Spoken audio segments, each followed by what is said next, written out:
अस्सलाम वालेकुम। हम अपने नेक्स्ट वीडियो की तरफ बढ़ते हैं जो है लेक्चर नंबर 5, जिसमें हम आउटर मल्टीप्लिकेशन के बारे में पढ़ेंगे और इनर मल्टीप्लिकेशन के बारे में पढ़ेंगे।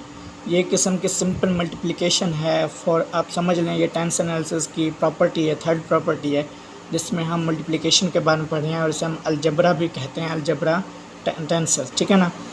तो इसमें हम आउटर मल्टीप्लिकेशन है और एक है इनर मल्टीप्लिकेशन। अब आउटर मल्टीप्लिकेशन का आउटर प्रोडक्ट जिसे हम कहते हैं, वो कहता है the product of two tensors is a tensor whose rank is the sum of the ranks of the given tensors. इसका क्या मतलब है?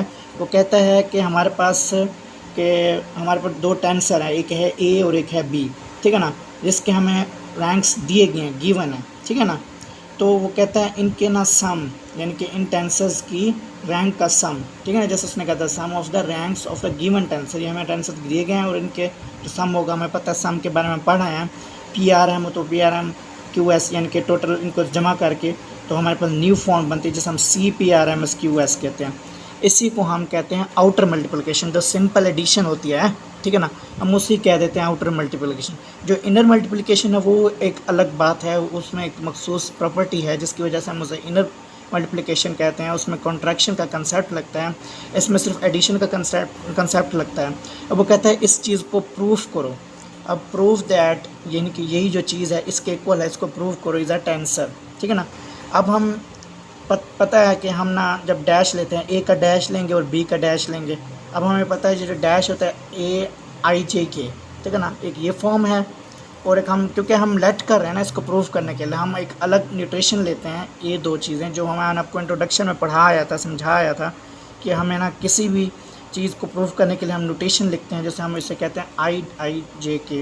यानी कि स्टार्ट वाले जो 2-3 लेक्चर में बहुत ही बोरिंग है, लेकिन उसमें ना आपको थोड़ा सा जनरल कंसेप्ट जहन में चीज़ें डालने के लिए मैंने आपको ये नोटेशंस ऑलरेडी बताया था। अब आपको इंटरेस्ट है इसमें कि ए डैश आई जे के और एक है बी डैश एल टी, ठीक है ना। अब वो कहते हैं ये डैश क्या है, इसका मतलब डैश आई जे के वाले के साथ डैश होगा, यानी कि 3 हमारे पास डैश आने चाहिए।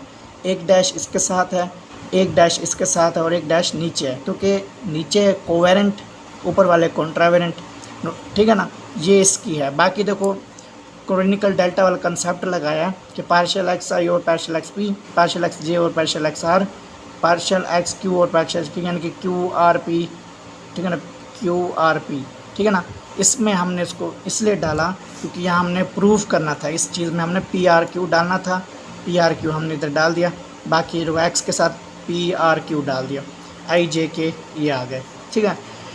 तो अब हमारे पास इस तरह नेक्स्ट ये है, क्योंकि हमारे पास एम और एस दो चाहिए थे, इसलिए हमने एम और एस, यानी कि हमारे पास 3 पार्शियल आ रहे हैं, यहाँ पे सिर्फ 2 पार्शियल आएंगे, ठीक है, एक एल के साथ और एक टी के साथ, ठीक है ना, और बाकी एस और एम यहाँ पे जो है जो हमें प्रूव करना। अब वो कहते हैं ये 2 इक्वेशंस हैं, ठीक है। अब हम इसे मल्टीप्लाई करेंगे, क्या, आउटर मल्टीप्लिकेशन करेंगे। अब हमने इन दोनों को ये उससे और इसे यहाँ पे लिख दिया, ठीक है ना, ये कर दिया।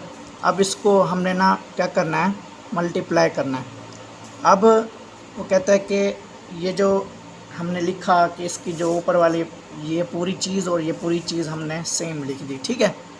अब इसमें ये वाली चीज़ और ये वाली चीज़ हमने यहाँ करके लिख दी, बाकी देखें जो चीज़ें हैं उसमें कुछ कट के ये वाली फॉर्म आ जाएगी, ठीक है ना। क्या, पार्शियल एक्स आई, पार्शियल एक्स जे डैश, ये वाला डैश, ऊपर 3 डैश आ गए, नीचे 2 डैश आ गए, ठीक है। तो यही चीज़ हमारे पास क्या है, आउटर मल्टीप्लिकेशन है, ठीक है ना, P R M S Q S, ठीक है ना। हम इस पूरी नोटेशन को हमने P R M Q S लिख दिया, ठीक है ना। इसके साथ जो जितनी भी कैलकुलेशंस आई हैं, ठीक है, हमें उसको हमने जनरलाइज करके क्या कर दिया, डैश कर दिया, ठीक है। अगर आप ये डैश हटा लें तो आपके पास ये फॉर्म बन जाएगी और ये पूरी नोटेशन हट जाएगी, ठीक है। तो जिसकी वजह से हमने प्रूव कर दिया, ठीक है। जो डैश वाला कंसेप्ट है ये तो फर्स्ट या सेकंड लेक्चर में मैंने आपको उसका कंसेप्ट भी दिया आया था। मज़ीद ये एक जहन में बिठाने की एक चीज़ है, या रट्टा में लगा लें कि ये एक ऐसा नोटेशन है, हमें प्रूव करने के लिए हमें इसकी हेल्प चाहिए होती है डैश वाले कंसेप्ट की। मज़ीद मैंने इसका कंसेप्ट बताया था। अब नेक्स्ट है हमारे पास इनर प्रोडक्ट। अब इनर प्रोडक्ट में मैंने आपको पहले ही बताया था इससे पिछली वीडियो में कि हमारे पास इसमें कौन सा कंसेप्ट यूज़ होगा, कॉन्ट्रैक्शन का, ठीक है ना। इसमें कॉन्ट्रैक्शन का कंसेप्ट यूज़, कॉन्ट्रैक्शन क्या था जिसमें हमारे पास रिज़ल्ट में जो हमारे पास रैंकिंग मिलती है वो कम होती है ओरिजिनल यानी कि गिवन टेंसर से, ठीक है ना। अब ये देखो यहाँ पे उसने बताया हुआ है कि MPQRSTU 1 2 3 4 5 6, ठीक है ना, 1 2 3 4 5 6। अब वो कहता है कि इसको लेस करना है, कम करना है, ठीक है ना। जैसे कि अब ये देखो 1 2 3 4 5 6 7, अब इसको कम करके 1 2 3 4 5 कर दिया, यानी कि 2 रैंकिंग इसकी कम हो गई इससे। अब वो कहता है कि इसकी डेफिनेशन क्या होगी, if the outer multiplication of two tensor is followed by the contraction. आप इसकी ये भी डेफिनेशन कर सकते हैं, the product of two tensors and the given result will be the less than ranking of given two tensors. यानी कि इस तरह का आप एग्जाम में कंसेप्ट बना लें इसका।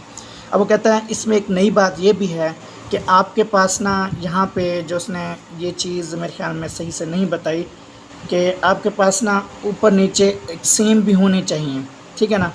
अब यहाँ तो उसने जनरली ऐसे बताया, लेकिन हमारे पास ना कुछ ऐसी प्रॉपर्टीज़ होती हैं कि हमारे पास जैसे कि यहाँ R है तो यहाँ पे भी R होना चाहिए, एक कम से कम एक कॉन्ट्रावेरेंट और एक कोवेरेंट सेम होना चाहिए, इस तरह या इस तरह, ठीक है ना।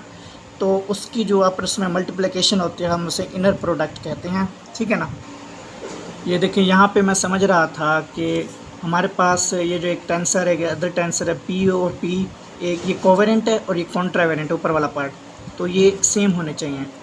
और देखो और यहाँ पे भी कोवेरेंट और कॉन्ट्रावेरेंट सेम है, तो इसकी डेफिनेशन के one contravariant suffix of any tensor and covariant suffix of another tensor must be same, तभी वो इनर प्रोडक्ट हो सकते हैं, जो कि इसने नोट्स में ये चीज़ नहीं बताई, ठीक है। खैर हमने इनर प्रोडक्ट ही समझना था, वो हमने अच्छे से समझ लिया, उसका कंसेप्ट बना लिया। तो ये थी properties of tensor analysis, algebra of tensor analysis, ठीक है ना। इसकी नोटेशन सारी, मल्टीप्लिकेशन हो गई, एडिशन हो गई, सब्ट्रैक्शन हो गई, सारी इसमें जो प्रॉपर्टीज़ और नोटेशंस हैं ये अच्छे से आपको बता दी गई हैं।